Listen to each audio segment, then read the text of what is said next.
wal hukm bainan nas bima arahu Allah, ya, dan diberikan hak menghukum, menentukan, memutuskan di antara manusia sesuai dengan apa yang Allah wahyukan, ya. Wa wad'il isri, dan yang membuang beban-beban dari makhluk. Kita baca doa Rabbana, gimana ada yang dua ayat terakhir Al-Baqarah, Rabbana la tahmil alaina isran. Isran itu artinya saklan, beban, ya. Jadi antum kalau baca itu, maka saya paling suka baca Amanah Rasul itu zuhur rakaat pertama, Amanah Rasul. Jadi itu faedahnya kalau kita baca di rumah atau baca di masjid, maka diri kita dijaga dari syaitan 3 hari berturut-turut, dan Allah buang beban-beban kita. Jadi beban jangan pikul sendiri, capek, serahkan kepada Allah, ya. Beban apakah? Beban rumah tangga, beban pekerjaan, beban hati, beban tugas, apalagi beban dakwah. Ini yang berat, ya. Lebih berat kerja apa dakwah? Beneran, ya. Ada yang dakwah di dunia pendidikan kayak Ami Falah ini, berat sekali. Antum dakwahnya umroh, ya. Oh enak, dapat duit. Ya, tapi kalau dikata-katain nama jamaah, capek kan? Uban tumbuh lagi.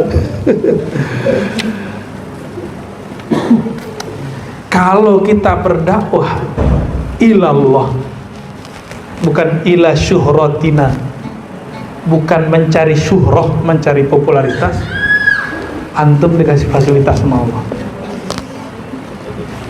Ini mohon maaf nih, KTT apa kemarin? G20 itu semua yang bertugas dapat fasilitas negara nggak? Canggih nggak tuh kita lihat?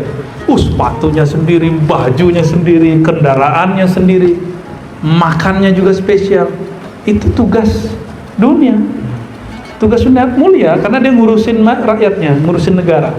Jadi pemimpin-pemimpin negara yang mereka niatnya ngurusin masyarakatnya, rakyatnya, berusaha adil, insya Allah Allah membersamai mereka, terutama yang percaya kepada Allah Subhanahu wa Ta'ala, ya. Itu dunia, pemimpin bumi dikasih tugas, anggota-anggotanya mewah-mewah bajunya, masya Allah, ya. Batiknya nggak ada apa-apa batik kita, ya. Nggak ada pakai baju koko, ya. Mobilnya masya Allah, kendaraannya. Apalagi orang-orang yang ngemban dakwah ilallah, ngajak orang kenal Allah, ngajak orang kenal Rasulullah, pasti fasilitas. Tapi ingat, fasilitas bukan milik kita, ya. Ingat itu, fasilitas bukan milik kita.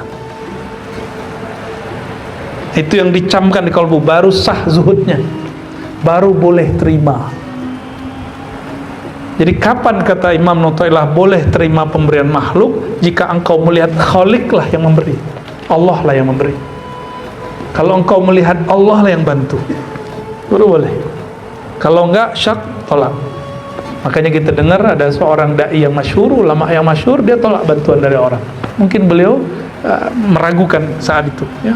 Mungkin apanya yang diragukan, ke sumbernya apa, atau beliau ihtiyat, hati-hati. Ya itu zahid, orang-orang yang zuhud. Ya, itu mauqifnya. Terserah kepada kita, ya. Itu mah gampang dikalam, ya. Ntar coba antum dapat. Berat loh, ya.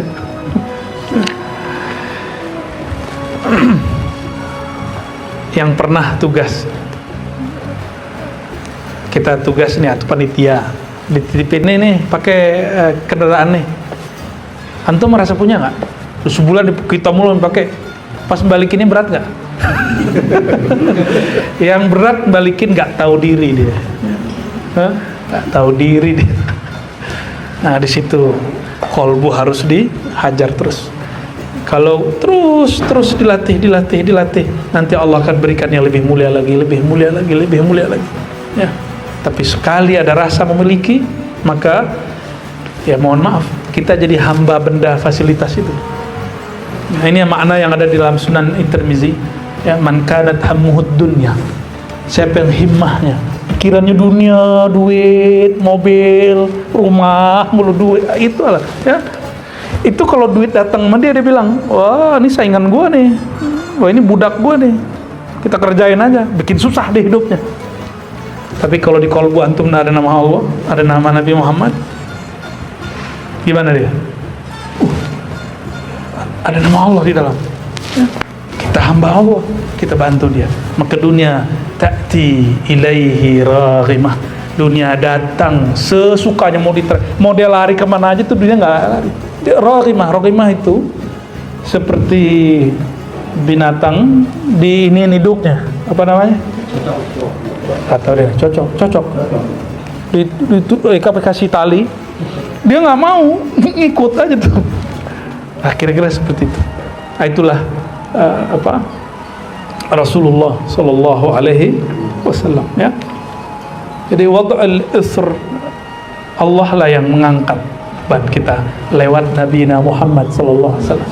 Maka salawat ke Nabi, jangan sebut beban kepada Nabi, cukup salawat aja.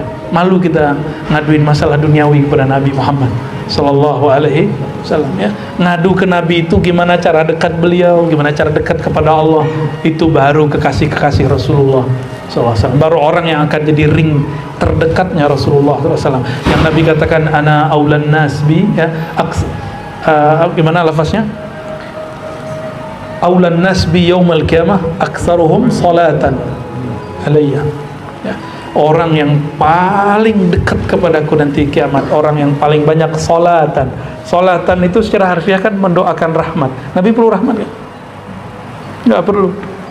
Saya menerjemahkan orang yang menghubungkan kalbunya dengan rahmatnya Nabi Muhammad SAW. Karena satu-satunya makhluk yang pernah bertatap-tatapan dengan Allah, hanya Allah yang tahu rahasianya, hanya Rasulullah yang tahu rahasianya. Mungkin nanti Imam Mahdi yang tahu rahasianya. Maka jalan menuju Allah itu cuma Nabi Muhammad Sallallahu Alaihi Wasallam, nggak ada lagi.